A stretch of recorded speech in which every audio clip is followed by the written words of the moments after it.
and he's developed a new black comedy around him called Grass. And before we talk to him, a glimpse of that oh-so-accurate fast show character, Competitive Dad. Toby, I want you to lift this now. It may seem a daunting, even pointless task. But believe you me, with mind over matter, it can be done. Now, hang on. Use some chalk. Am I the only person interested in this child's development? Go ahead.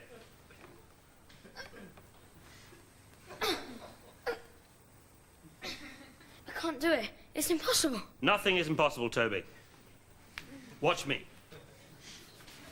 Now, on the point of lifting, I may emit a scream. Don't worry, it's a simple release of pressure.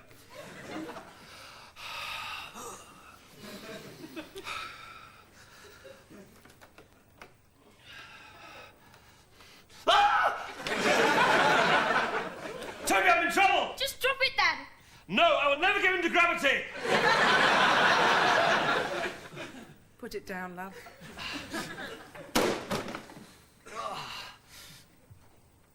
I think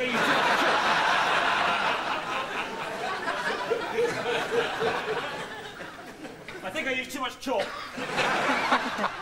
I think I used too much chalk. It's every other person's dad. Simon's here with us now. Is he based on your dad? No, not at all. He's based on a guy I saw in the swimming pool once with two kids, one about 2.5 and one about 7. And the little baby had water wings, and the older kid said, "Oh, Dad, do you want to race? Do you want to race?" And he said, "Yeah, all right." And he just took off as fast as he could and then waited at the other end like that, going, just grinning. And I just thought, that is sad, but true. Yeah. Well, look, but everybody's got usually got a favourite character. Does this new this new comedy, Grass, does that mean that Bill is yours? Well, no, I thought he'd be the best character to do in this format, because it's basically a film in 8 parts. It's sort of a black comedy, really, and it's comedy drama, isn't it? Yeah, comedy drama, yeah. But I used to do him in stand-up, so he already had a whole life. You know, he had a family and a mum, and if you do a character in stand-up, you do build up a whole life for someone, so it was easier to use him. And I think he's good for this particular sort of format, because he's sort of loser, really. He's like classic sitcom character. He's trapped, you know. Yeah. Go on. No, Karen. Yeah, he's trapped, and then he goes to Norfolk, and he's even more trapped. He stays in Norfolk. That's his identity That's his new change. ID, isn't it? Yeah. His new ID. Well, we've got this clip here from Right. one of either the first show or very early on. He's on his way to Norfolk on the bus, right, on the coach, and this character, he's trying out lots of different potential identities on the other passengers to see which one he can persuade them is most likely. It's bloody funny. It's really good. Thank you very much. Let's have a look. Roger Sloman there. Yeah, that was Roger Sloman, wasn't Star it? of Nuts in May. Nuts in May, yeah. Yeah, he's been at work for 20 years, and I got him back to do the same part. He was in Crossroads. Is he in Crossroads? He was That's in right, Crossroads. he was. Yeah, he played the porter. Yeah, and then they stopped that for him, poor fella. In fact, he told me they paid him off, though. Did they pay him off? Not That's good to know. handsomely, but, you know. Did they pay you off when you got the sack from McDonald's? No, but they took me upstairs and they sat me down. There was 2 American... I used to work for McDonald's, by the way, viewers. The very first McDonald's in Britain? Yeah, the very first one. They had 2 American managers over from America and a female manager, and they said, "Simon, do you feel that McDonald's has mistreated you in any way? This is totally unheard of." Then the old lady's like, "Get out of it, you're fired, get your cards," you know. So they were. It was quite interesting. Yeah, no, they didn't give me any money, but they did check that I was all right emotionally and I wasn't going to sue them. Yeah. Didn't they say that they had been planning to take you over to the States? Hamburg University. What's Hamburger University? It's in a university, and it's like a campus. They've got a proper little folder. And you've got a big university, and you go and you learn about making vast sums of money out of really horrible foods. And, you know, they target kids, and, you know, it was in the middle of Woolwich, which was a really run-down area, and it was like this bright red and yellow sort of beacon.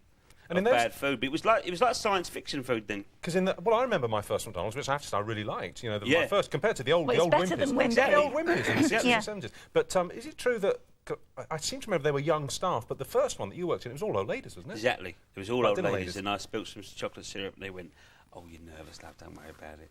And then 10 minutes later, I spilt another 5 litres of strawberry syrup, and then they all went quiet for ages. But they used to come in and ask for a vinegar, people. So you got your vinegar, and the Americans would say, "Just tell them that the vinegar is there to disguise the taste of fat on the fries." So, you know, but they've done quite well, McDonald's, since then. They've done rather well, yeah. Despite you. And is it? Look, I have to ask you this. I think this is true. One of my family thinks I'm mad. Is it you that kisses the windmill in the Power Gen adverts? Yes. I thought it was. It's me. It doesn't look much like you, oddly enough. Well, You should be glad of that. that's great. If no one knows it's me, that's fine. Yeah, that's me. Yeah, I believe in positive energy. And how much longer will you be snogging windmills for? As long as they could possibly pay me to do it. How long No, as long as they ask me to do it. Which is how long? How long have you got to go? Well, I'm tied to the rest of the year. Apparently, they're going well. You know, the client are happy. They wanted to make a sort of break from being a sort of faceless company to one with a face. For My face. And believe you me, no one was more surprised than me when the offer came through. Well done. Tied up for a year. Is it kind of you have to kiss a different windmill every week? Yeah, I had to go up to Leeds and get on the top of Yorkshire Moors at a wind farm, and they brought in a lorry and they covered me in leaves. I had to sit in the lotus position. I had to have my eyes shut, and then they said, right, there's all the full crew there and 2 massive wind machines, and all the crew put on earphones and goggles, and then they said, start them up, and they started these wind machines up, and they blew the leaves off. I don't know if you've seen the idea. Yeah. And of course the leaves have got sticks and all that in it. I'm just... it was, you know, the things we do for love. Well, we can't say goodbye without a little clip of your wonderful cameo in Shakespeare in Love. OK. Oh, it's one of our favourite films. Boatman come London cabby. Let's have a look. Follow that boat. Watch you arc up now.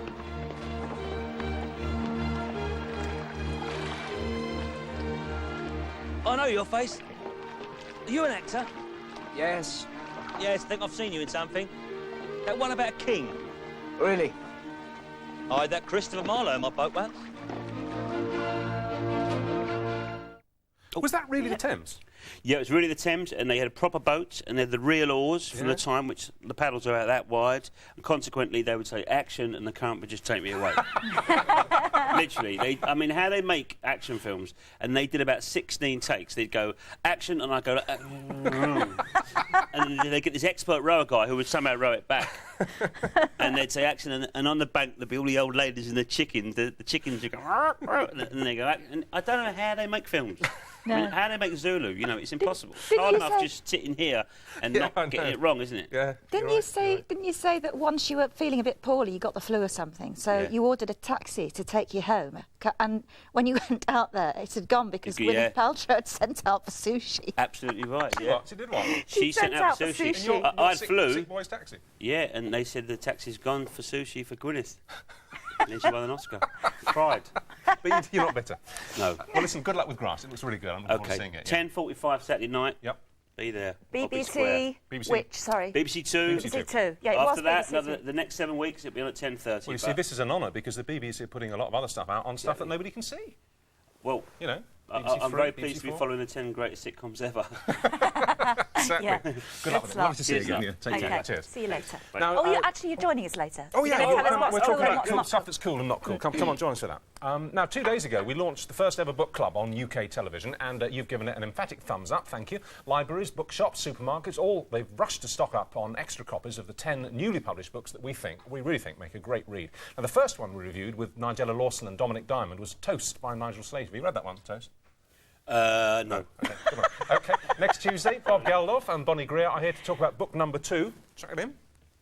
This one. Seen Blackadder. Star of the Sea by Joseph. Nope. Well, to be fair, we hadn't read that either, but it's over fantastic. Christmas, yeah. I've got to tell you, the Star of the Sea is astonishing, and it totally gripped both Judy and me. Here's a quick word from the author. Star of the Sea is it's a novel set in the 1840s. Hello, welcome back, and no more calls for You Say We Pay, please, because we've got a player on the line, and then what you and style experts think is distinctly uncool as we get into 2004. But before that, let's go straight to Peter from Bermondsey, who knew that Frank Sinatra's nickname was Old Blue Eyes. Hi, Peter. Hello, Richard. Hello, mate. You feeling confident? Very, yes. Good. All right, well, we'll get straight on with it then, because we're a bit short of time. Yeah. Okay, then. OK, all right, good luck, Peter. You've you. got 1 minute, and your time starts now. Famous band, cover of their album, they was walking across a zebra crossing. Oh, the Beatles. Beatles. Yes. Associated with vampires. Dracula. Form it takes before he turns to Dracula. Blood. A form of animal. A bat. He is. Oh, a bat. Yep. All right. Talk show host. Channel 1. BBC One. Jonathan Ross. No. Johnny Vaughan? No. Parky. Yep. Hey. Yeah, thanks, Simon. Hey. Go on. A form of transport, 2 wheels. Bicycle. Scooter. With an Motorbike. engine, yes. Used to stir soup, non-metal. Used to soup. Used to what?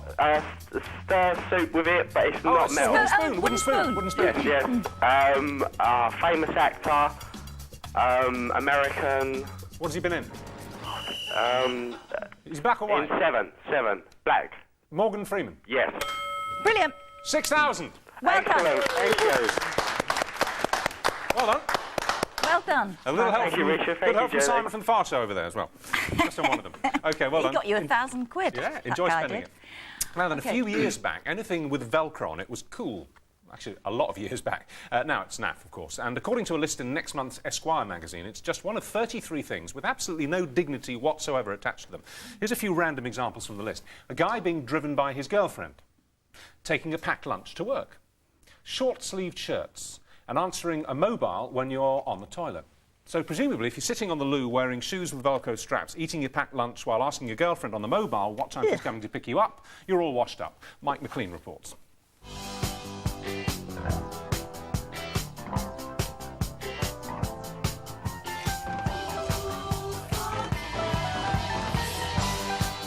These are definitely uncool. Not only that, they're in this sale. People. Feed the birds. He went and picked it up. Now, joining us now, we've got the man who compiled that magazine list of uncool, journalist Mansell Fletcher, comedian Jackie Clune, and commentator and futurologist Alex Krotowski. Also Simon Dayback, too, to throw in his 2 pennyworth. Now, you see, I read your stuff, and I didn't realise you were so young. Did you tick any boxes? Do I what? No, I don't have any boxes, mate, no. What do you mean? Well, did you see anything you recognised in this? Well, you have got Velcro on your anorak. Yeah, that's true. But it is a climbing anorak, you know, it's a proper mountaineering job, you know. Those are 3 very uncool things. Climbing, anorak. No, I don't climb. Right No, there. I don't climb. All right. You don't climb up. It was bought for... Why has this all suddenly turned on me? Go on for 20 seconds. Thanks for your loyalty, dude. How did you decide? No, seeing as you've done that, I'll carry on for a bit. How old are you? 29. You're not. Yeah, it's true. Do you believe him? No. I don't. You look about 19. I think he's 4. All right, OK, we'll have to take this round. Let's pick some of these things apart. You're wearing a suit. Let's suppose you had to run for a taxi or a bus because you're very late for an important... What's uncool about running in a suit? It's not uncool, it's lacking in dignity. If you're in a suit, you should be in control. Right. That's true. He's right, isn't he? Yeah. I'm not. If people are waiting for you, they should be willing to wait. Right. Or you should have planned ahead. It implies a lack of confidence, doesn't it? Running in a suit. It's a lack of composure. He's right. OK, I'll You're go with that. mad. Did you go to Oxbridge? Sadly not. No. You sound like the type who would have done, actually, sadly. You said taking a mobile phone call while sitting on the lavatory is uncool, and I would have to agree with that. What about... thank you. What about receiving a mobile phone call? This is where we came in at the top of the show. I'll ask the gentleman here. While having a pee. Is that uncool? Yes. Is it? Well, depends how important the call is. It depends where how full your bladder is. Well, it depends also on how loud. You don't necessarily want to be doing that when you're talking, no? What the acoustic circumstances Hey, are my as real well. friends You don't want it care. bouncing off. But is it that important if it's your friends? Depending on what they're going to say to me, yeah. Oh, good Let's one. not You get must in be here. waiting for Can I say something one new. thing we don't call small dogs? Small dogs. Small dogs. Uncool. Shaven small dogs. Shaven Ones that dogs. tremble. With little, ones that tremble. Yeah. You've got it I perfect. don't mind small dogs, but so long as they don't tremble. If they tremble, that bothers me. Big cats are cool, small dogs, no. What about hamsters? Hamsters? Hamsters. Oh, I'll have to go to the Guru on this. Are hamsters Hamsters, cool? I don't think you want animals you have to keep in a cage in the home. Oh, God, you're all right on now, aren't Let's you? ask... No, it's not. Well, it's not that. It's just. It's just not cool. Yeah. Let's talk to the free women here. range, What about this thing he says that a bloke being seen being driven by his girlfriend is seriously uncool? What do you think about that? Oh, I think that's ridiculous. Yeah. So the problem with a lot of these cool lists is that they're written by young fogies like yourself, sort of urbanites who sort of make the rest of us feel like sort of proly plebs. Oh, write your own list.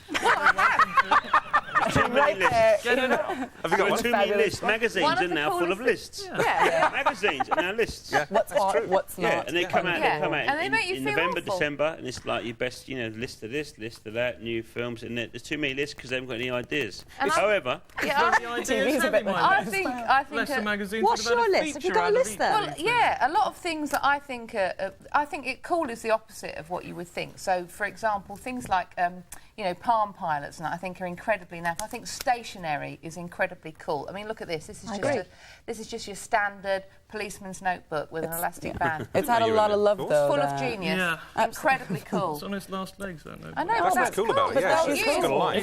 It's going to stop being cool when the paper spills out. Oh, not at all. No, that's not even at all. cooler. That is even cooler. It's a Little bit Palm Emily, Pilots isn't are it? for people who've got nothing to say and nothing to do. maybe the wind will blow the bits of paper up in the air and it will look really cool. Exactly. Scrabbling Sort of around to pick them audio-visual up is going to look entertainment. bad. Maybe she won't. Maybe she'll just go, hey, let's move on. Alex, you just got married, haven't you? I did, yes. yes. You got married. Now, he says, don't you? You say that honeymoons are really uncool. I think the concept of a honeymoon is kind of naff. Why? It's brilliant. Listen, the stress that you go under in order to get married, unless you go to Vegas, and then that's a honeymoon in and of itself. Yeah. You need those 2 weeks just to think about. I think it's fine to have a holiday that coincides with your marriage. But Well, just yeah, saying we're on a honeymoon, it just conjures. You don't like the word table for honeymoon. two. But what is cool? Tell me your definition of cool.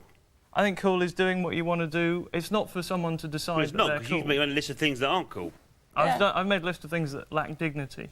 What about fashion and style? Where does that come into it? Well, fashion and dignity aren't always on the same path. What about voguing? Very true. What about voguing? Voguing, yeah, I don't think that's All that? funny. I used to do a lot of that. That's more your job. On my own. 20 years ago, that was When I couldn't get into clubs, I'd just strike a pose. on the street outside. Yeah. Thank you very Does much. that work for you? It worked for me, no one else. What about this thing about it's really undignified to take a packed lunch to work? Do you ever take a packed lunch on set? No. Would you be embarrassed? Would you feel? No, because when as you know, when you're working in this industry, they pile you with as much food as you can possibly ever eat. What about you guys? Would you take a packed lunch? do. definitely. You do? Yeah. What is in your packed lunch? Tends to be a nice bit of salad, maybe a sandwich. Do you have a thermos? Little thermos? No, I don't have a thermos, but I do have a collection of lunch boxes. I quite like my lunch What's your favourite boxes. lunchbox? Well, I've got a Thunderbird's lunchbox, which does have a proper thermos. That's cool. With it. Yeah, that is that's cool. cool. Now, come on, don't you think Cool. that's kind of cool? The lunchbox. Yeah, The the thing about Thunderbird taking lunchbox. your lunch to work is you're probably going to get better food out of it. But Yeah. it's the tin foil, the crumbs on the desk. But don't you think in Britain we love all that kind of naffness? That is cool to us, isn't it? We don't all want to be bland, kind of espresso drinking, besuited, Latte calm drinking. people, do we? We want people with their... Speak for yourself. What about frizzy hair? I wanted to ask you about that because as I've just had a baby, I think postpartum paunch and frizzy hair and roots. Frizzy I'm hair, hoping I think. that's cool. Yes. Can I just say the one that I totally support you on? Are you a father yet? No. Okay. Borrowing money from your father when you both know it will never be repaid. That's so uncool. I And wish was our that true kids before thought you were a that. dad? Was that true when you were only a son? My dad and didn't not lend a me daughter? money. I had to make my own way, mate. Yeah. I had to live on £10 for 5 weeks in Carlisle once, all on my own. You sound like Eric Morecambe. I used to dream of parents that gave me money. It was terrible. No, Well, that was all. right. We've got to go, actually, I'm Yeah, sorry have to a cool say. weekend, That's everybody. it. Have a cool weekend, yeah. And on Monday, why American scientists have come to Britain to set up a controversial cloning experiment. Carol Vorderman joins us live as well. See you on Monday. Have a good weekend. Bye.